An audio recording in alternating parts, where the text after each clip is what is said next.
شیلا صاحبہ فرسٹلی دیکھیں منیز، 16 دسمبر جو ہے وہ ہمارے لیے ہر لحاظ سے ایک بلیک ڈے ہے، اور ایک پہ تو ہم بہت کچھ صبر کر چکے، اس کے الزام ہم بہت سارے غلط جگہوں پہ تھوپ چکے، اور پھر وہ چہرہ کلیئر بھی ہو گیا کہ کیا ہے. لیکن جو اصل بات ہے وہ یہ ہے کہ یہ جو 16 دسمبر ہوا 10 سال پہلے، یہ بہت ہی بھیانک اس سینس میں تھا کہ دنیا میں اب تو خیر بہت عام ہو گیا، اب جب ہم فلسطین کو دیکھتے ہیں یا اپنے ہی ملک میں پارا چنار میں ہم نے دہشت گردی دیکھی جس طرح کی، کہ اب یہ تصور ختم ہو چکا ہے دہشت گردوں کے پاس، یہ تصور نہیں ہے عورت بچے بوڑھے، اور وہ بلا دریغ مارتے ہیں، صرف اپنی جو ہے ان کو ایک ٹیررزم پھیلانا ہے.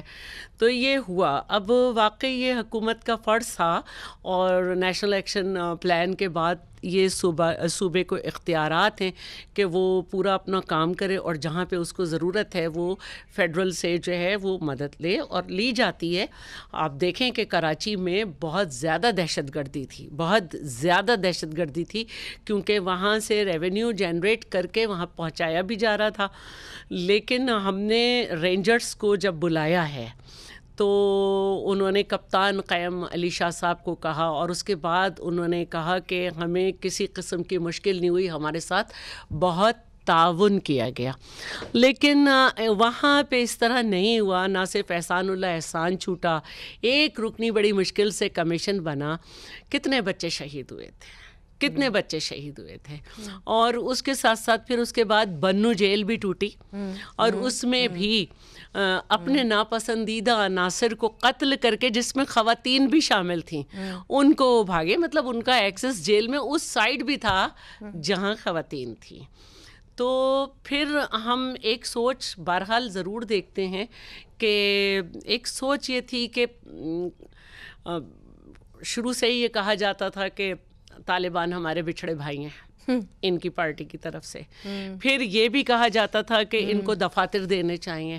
پھر انہوں نے اپنا ترجمان بھی مقرر کیا. پھر ہم یہ بھی دیکھتے ہیں کہ اب بھی جو ہے، ابھی 2 دن پہلے بھی انکشاف ہوا ہے، ایک جرنلسٹ نے ہی کیا، کہ 102 طالبان شاید جو ہیں وہ ریلیز کرا کے پارٹی میں ایکٹیویٹ کیے گئے. پھر 9 مئی کو بھی جو ہے کچھ طالبان پکڑے، کچھ افغان جو ہیں وہ پکڑے گئے ہیں، اور ابھی بھی افغان تھے. تو دیکھیے، ایک تو یہ ہے کہ میں سمجھتی ہوں کہ اب پاکستان گڈ اور بیڈ کی اس میں سے نکل آیا ہے. نکل آیا؟ ہاں سمجھتی ہوں میں. کچھ دنوں کے لیے میں خوش ہو جاتی ہوں کہ ہم جو ہیں وہ اس سے نکل آئے ہیں. لیکن اس وقت جو ٹیررزم ہو رہا ہے وہ آج بھی وہیں ہو رہا ہے جہاں پہ کمیشن کی رپورٹ جو ہے انتظار کر رہی ہے. اور اس وقت بھی جو ہے دیکھیں، مجھے اور آپ کو کچھ بھی نہیں معلوم سوائے اس کے کہ کرم کی روڈ بند ہے، اور وہاں پہ ادویات نہیں پہنچ رہی، اور وہاں پہ صرف بچے یہ ایک لائن کی رپورٹ معلوم ہے.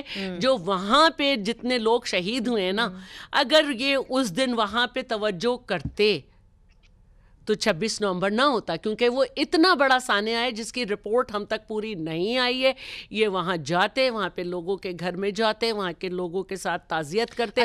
اور یہ جو صرف ایک ہی بندہ ملا ہے ابھی تک 26 نومبر کا، جس کے گھر جا کے شبیبی صاحبہ نے 1 کروڑ روپے دیے.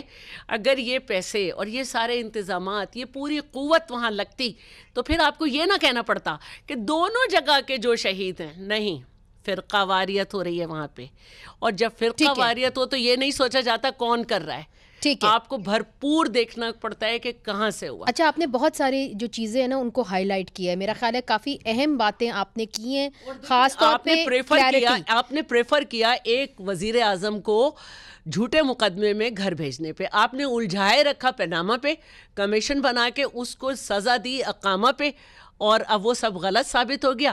اور وہ جو خون خاک نشینہ تھا وہ گر کے خاک ہوا. وہاں